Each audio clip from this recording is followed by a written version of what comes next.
teman-teman semuanya, apa kabar? Semoga senantiasa dalam keadaan sehat dimanapun teman-teman semua berada ya. Saya mengucapkan selamat datang di mata kuliah Lab Akuntansi Manajemen 1. Di minggu ini kita akan masuk ke materi pertama kita mengenai Introduction to Cost Terms and Purpose. Di video kali ini saya akan membahas sedikit tentang materi dan nanti di akhir ada pembahasan contoh soalnya teman-teman. Jadi jangan di skip ya. Nah, pertama-tama teman-teman, ada baiknya kita kenalan dulu nih dengan si cost. Siapa sih cost itu? Apa sih? Nah, cost adalah sumber daya yang dikorbankan untuk mencapai tujuan tertentu, di mana kita akan kenalan dengan actual cost dan juga budgeted cost. Sesuai dengan namanya, actual artinya yang benar-benar terjadi, sehingga actual cost adalah biaya yang benar-benar terjadi. Sedangkan budgeted artinya diprediksi teman-teman, sehingga budgeted cost adalah biaya yang diprediksikan akan terjadi.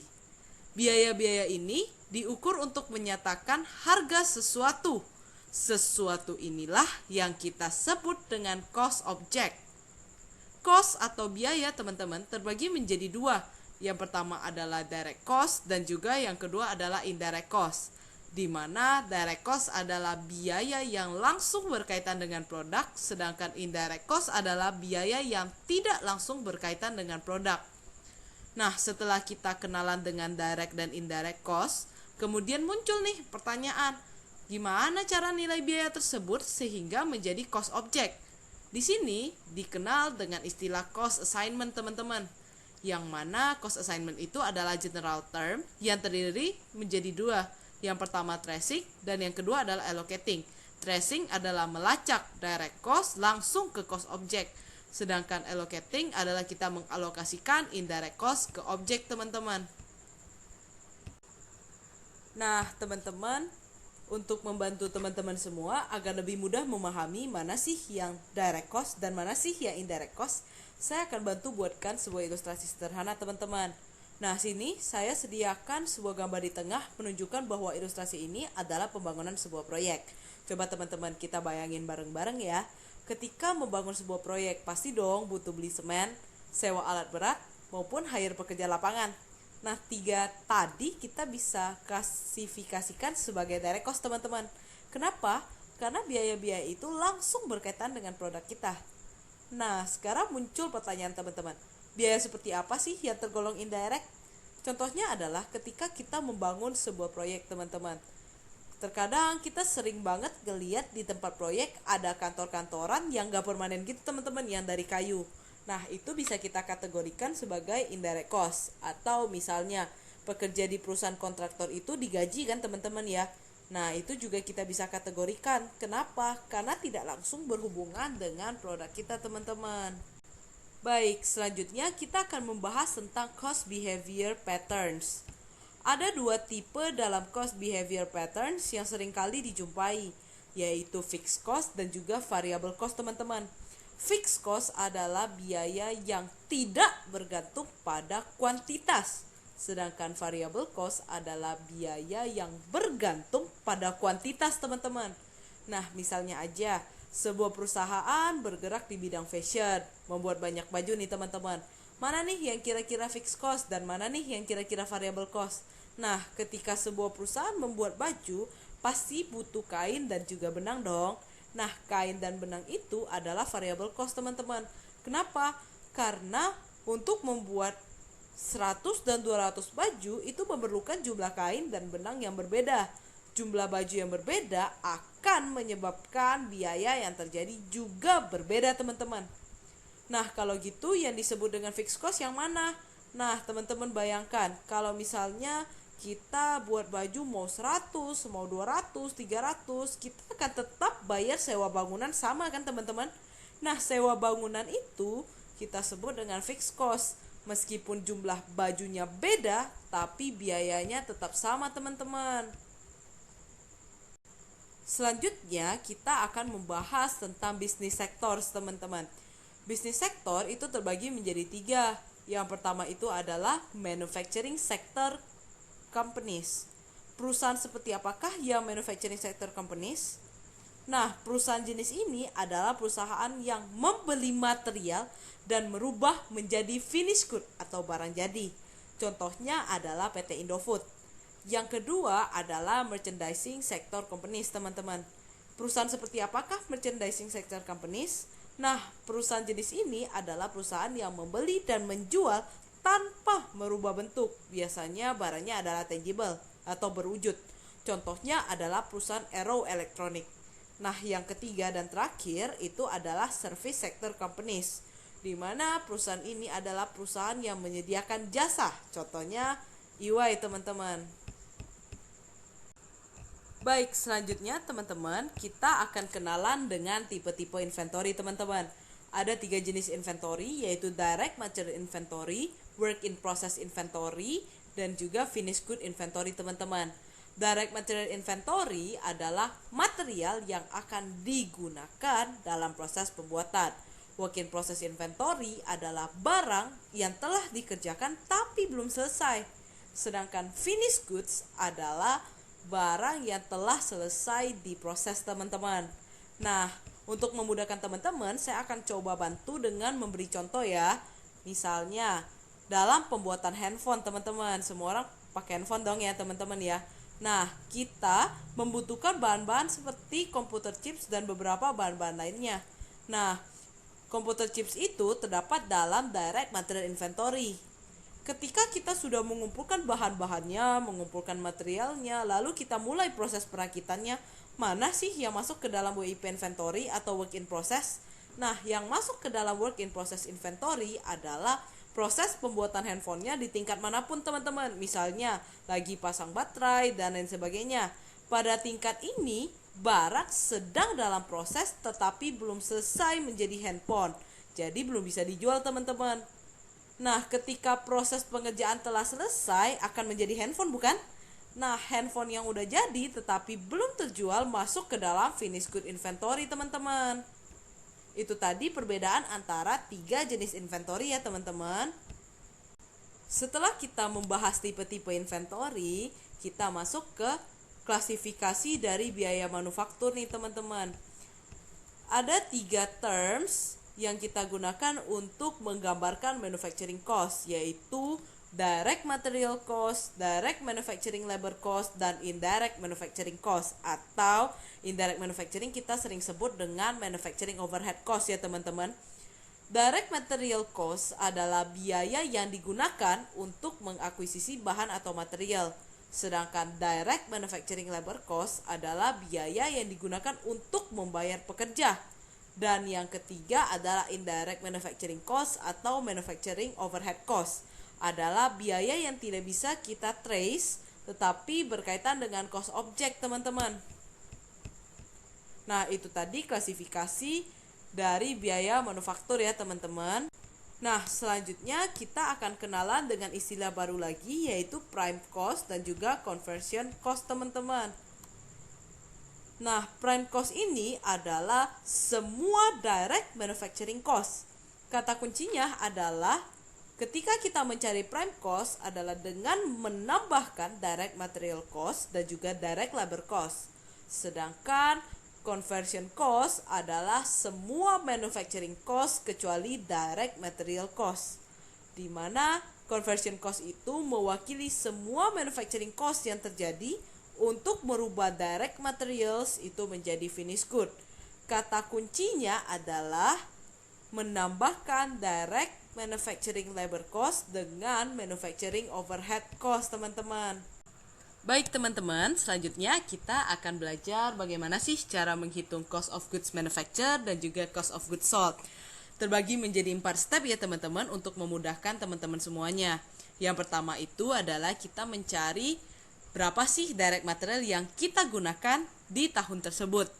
Formatnya adalah beginning inventory of direct materials, kita tambahkan dengan purchase of direct materials, kita kurangkan dengan ending inventory of direct materials, teman-teman.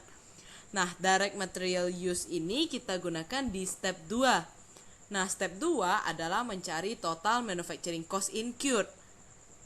Formatnya adalah direct material use, kita tambahkan dengan direct manufacturing labor, kita tambahkan dengan manufacturing overhead cost. Dapatlah total manufacturing cost incurred in 20XX ya teman-teman dalam tahun itu. Nah, total manufacturing cost incurred kita akan pakai di step 3 teman-teman. Step 3 kita akan cari cost of goods manufacture. Formatnya adalah beginning work in process inventory kita tambahkan dengan total manufacturing cost incurred. Itu kita dapat namanya total manufacturing cost to account for. Kemudian kita kurangkan dengan ending work in process inventory, dapatlah cost of goods manufacture. Nah, cost of goods manufacture ini nanti kita akan pakai untuk mencari cost of goods sold teman-teman. Caranya adalah beginning inventory of finished good kita tambahkan dengan cost of goods manufacture, kita kurangkan dengan ending inventory of finished good, dapatlah cost of goods sold teman-teman. Nah, kata kuncinya adalah di step 2 untuk mencari manufacturing overhead cost. Manufacturing overhead cost identik dengan plant atau pabrik teman-teman. Jadi notabene yang masuk ke dalam manufacturing overhead cost itu biasanya ada kata kuncinya pabrik atau plant teman-teman. Nah, itu tadi rumus ataupun format untuk mencari cost of goods manufactured dan cost of goods sold teman-teman.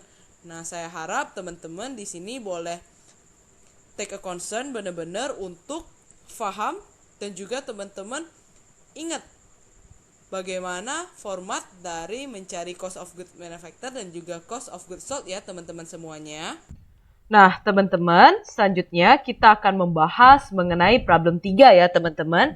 Nah tadi kita udah bahas tentang problem 4 dan problem 5 di kelas. Nah nanti problem 3 akan saya bahas via video ya teman-teman, karena menurut saya problem 3 ini lebih tingkat kesulitannya di bawah problem 4 dan problem 5. Jadi kita akan bahas melalui video ini ya teman-teman. Nah, problem 3. Teman-teman jangan lupa untuk membuat scope-nya terlebih dahulu, yaitu nama perusahaan, nama laporannya apa, dan untuk periode kapan. Nah, di sini kita tahu bahwa nama perusahaannya adalah Eyelid Manufacturing Company.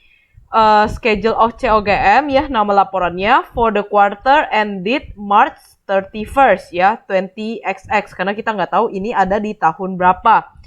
Teman-teman baca requirednya. Yang diminta adalah prepare COGM schedule for the quarter and also prepare an income statement for the quarter. Nah, berarti kita akan cari COGM-nya dan kita akan cari income statement-nya ya teman-teman semuanya. Nah, oke teman-teman semuanya, kita akan mulai teman-teman. Nah, jangan lupa teman-teman harus hafal dulu mengenai formatnya ya, yaitu yang pertama kita harus cari dulu berapa direct material use-nya. Kemudian kita tambahkan dengan total cost manufacture, lalu kita dapat COGM ya, kita cari COGM-nya dulu, baru kita cari COGS. Nah, kita harus cari berapa direct material use.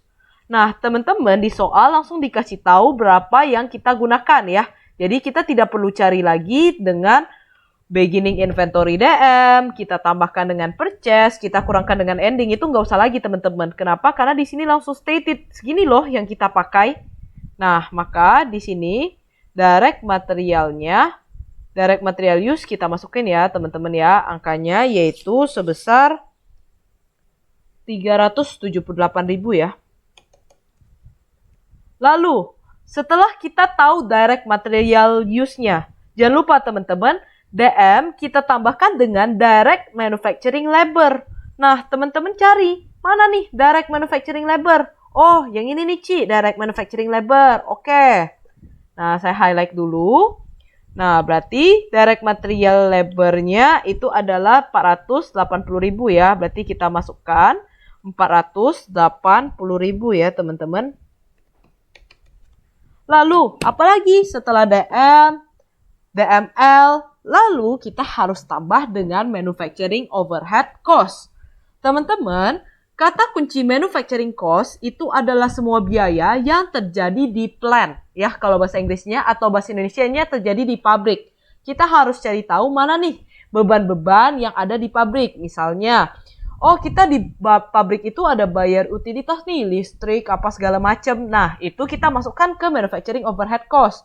Oh, di pabrik kita punya mesin. Nah, kita masukkan juga di manufacturing overhead cost ya, depresiasi mesinnya ya teman-teman. Saya buat kopnya dulu, kopnya adalah manufacturing overhead.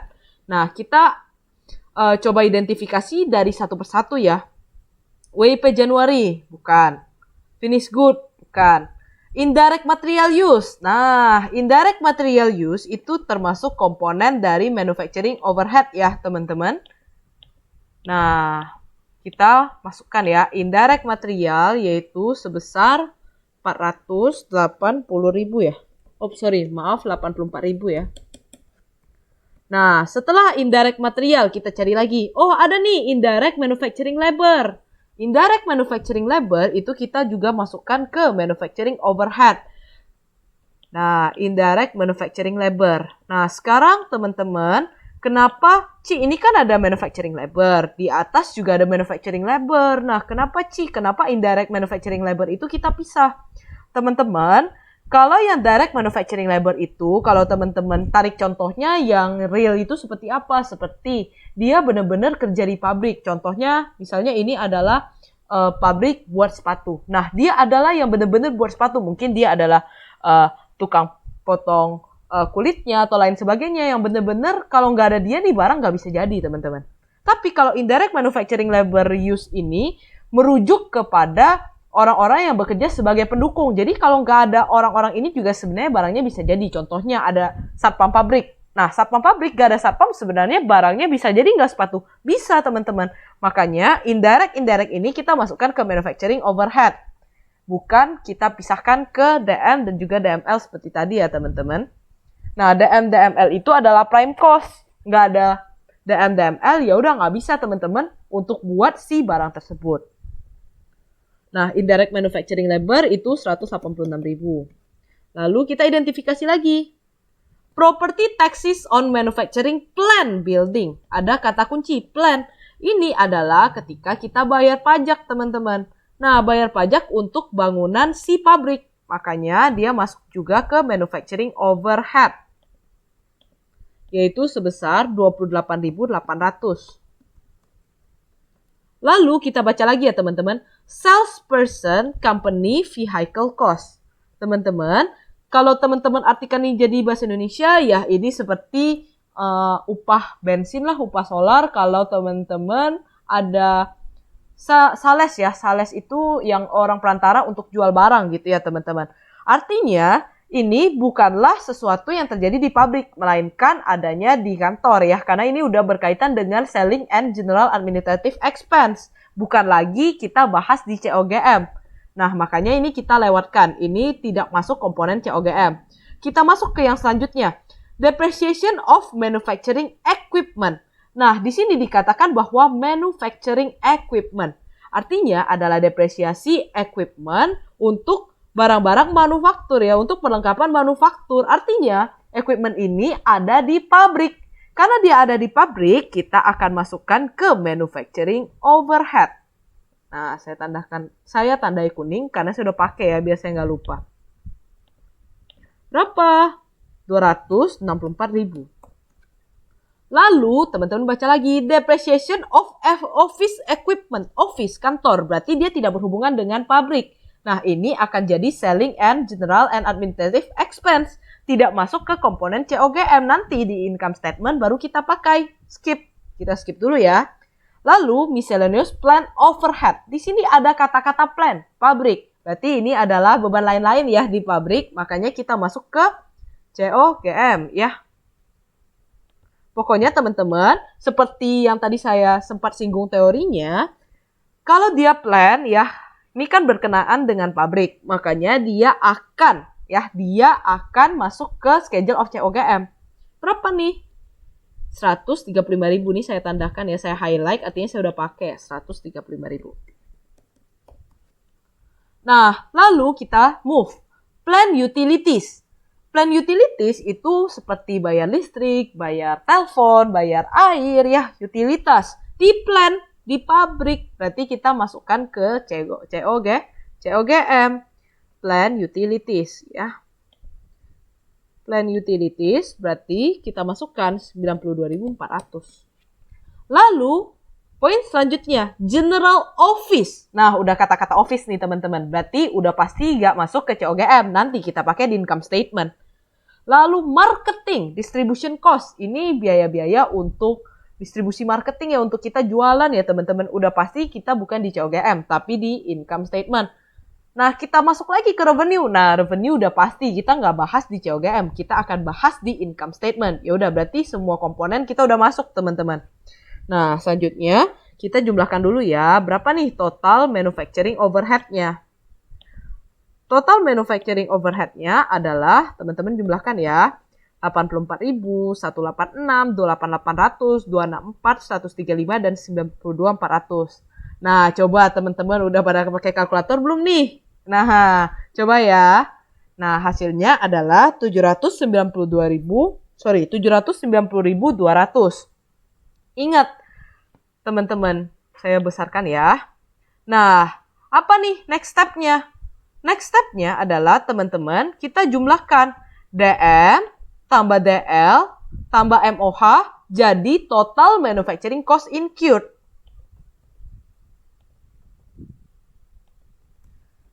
Lalu, teman-teman, setelah ini kita akan masuk untuk cari COGM. Kita udah ada di step 3. Untuk cari COGM, jangan lupa tambahkan dengan beginning work in process inventory, kita kurangkan dengan work in process inventory.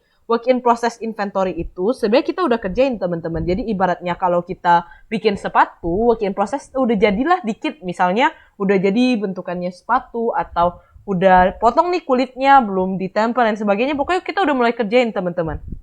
Nah, kita akan jumlahkan dengan beginning inventory work in process, yaitu di poin ini ya, di Januari 1. Kenapa Januari 1? Karena kita akan tambahkan dengan beginning. 140.400 ya. Nah, teman-teman, jangan tambahkan dengan finish good ya. Kenapa? Karena finish good ini adalah inventory yang sebenarnya udah jadi, teman-teman. COGM kita bahas, kita akan manufacture. Jadi bukan finish good ya.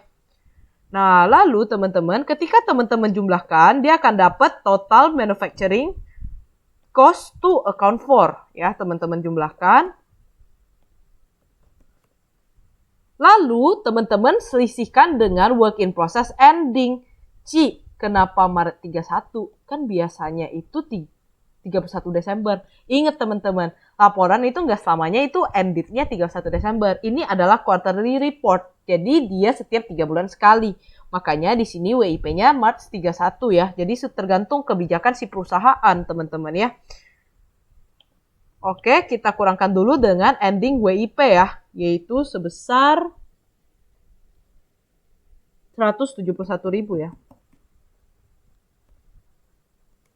Nah, dapat COGM-nya adalah sebesar 1.617.600 ya.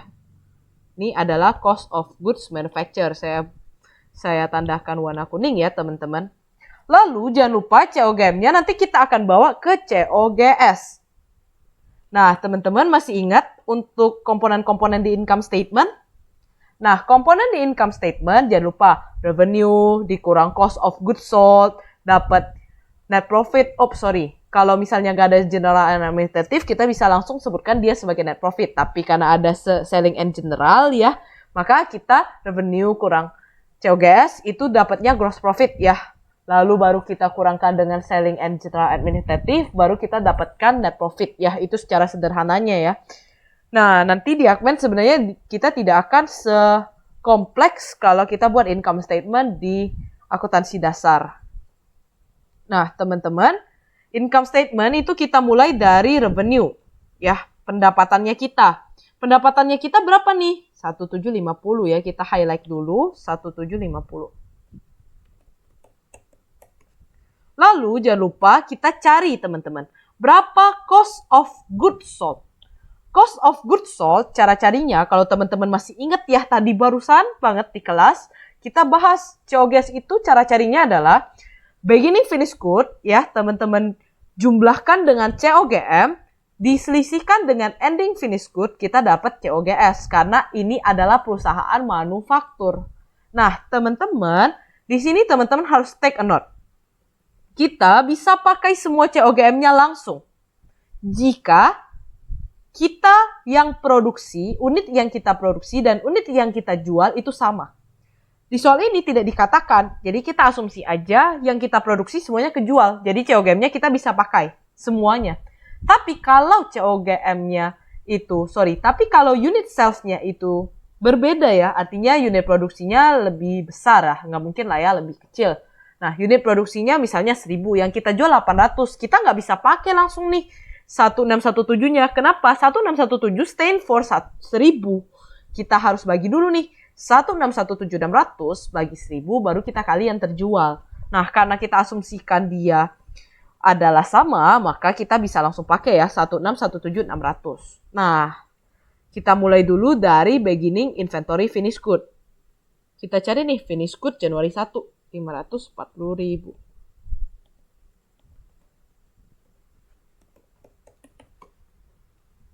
Kita tambahkan dengan COGM. Ambil teman-teman angkanya. Nah, ketika teman-teman tambahkan nih beginning inventory finished good tambah COGM, itu menghasilkan apa teman-teman? Ya, bener banget ya. Cost of goods available for sale. Nah, ditambahkan ya teman-teman ya, dijumlahkan. Nah, setelah teman-teman dapat COGAS ya, cost of goods available for sale, itu teman-teman harus lihat ada endingnya nggak? Oh, ada nih. Finished good inventory Maret 31, 510.000. Ya udah teman-teman ambil. Berarti teman-teman selisihkan dengan ending inventory of finished good. Berapa? Kita ambil 510.000. Nah, ketika teman-teman kurangkan ya atau selisihkan, angka 1.600.000 ini adalah yang kita sebut dengan COGS ya teman-teman. Ini adalah angka COGS ya. Nah, setelah teman-teman dapatkan angka COGS, jangan lupa revenue kurang COGS itu menghasilkan gross profit. Nah, wah udah tipis banget ya teman-teman ya. Udah tinggal 102.400, gak apa-apa. Nah, lalu jangan lupa selanjutnya kita akan selisihkan lagi dengan selling and general administrative expense. Nah, berarti kita tinggal ambil dong. Yang pertama ada salesperson. Lalu kita pindahkan salesperson company vehicle cost. 12, di sini aja deh. 12.000 ya. Berarti ini udah pakai, kita highlight kuning. Depreciation office equipment. Kita pakai ya teman-teman ya. Di income statement. Berarti ini tadi 123.600. Lalu ada general office expenses. General office expenses. Kita pakai ya teman-teman. General office expenses. 305.400. Untuk marketing distribution cost. Ini juga kita pakai. Teman-teman di komponen income statement. Itu sebesar 30.000. Selanjutnya jangan lupa teman-teman jumlahkan ya. Nah, dapat 471.000 ya untuk total selling, general and administrative expenses. Teman-teman, profit kita nggak selamanya profit ya teman-teman. Di sini gross profit kita itu lebih kecil dibandingkan expenses. Pasti kita akan mengalami net loss ya. Karena yang kita dapat atau revenue kita itu lebih kecil daripada selling and general administrative expense-nya kita. Gak apa-apa teman-teman sebenarnya karena ini hanya soal latihan. Tapi berbahaya ya kalau perusahaan setiap tahun mengalami kerugian ya teman-teman, bisa jadi nanti perusahaannya bangkrut gitu ya. Tapi karena ini soal latihan gak apa-apa ya teman-teman ya. Nah berarti ini kita bukan net profit melainkan net loss karena menghasilkan negatif ya. Ini saya kasih highlight kuning dulu untuk 601 juta ini biar teman-teman tahu ini angkanya dapat dari mana. Nah, oke, sekian teman-teman ya untuk penjelasan dari cost of goods manufacture dan juga income statement ya teman-teman ya. Nanti di minggu depan kita udah tidak bahas materi ini lagi. Jadi kalau teman-teman ada pertanyaan, teman-teman boleh tanyakan ke saya, baik melalui PC atau teman-teman nanti bisa tanyakan langsung di kelas ya teman-teman ya. Oke, thank you teman-teman semuanya yang udah memperhatikan video ini sampai selesai. Semoga senantiasa teman-teman semuanya dalam keadaan sehat selalu dan sampai ketemu di pertemuan kita di minggu depan. Dadah teman-teman semuanya.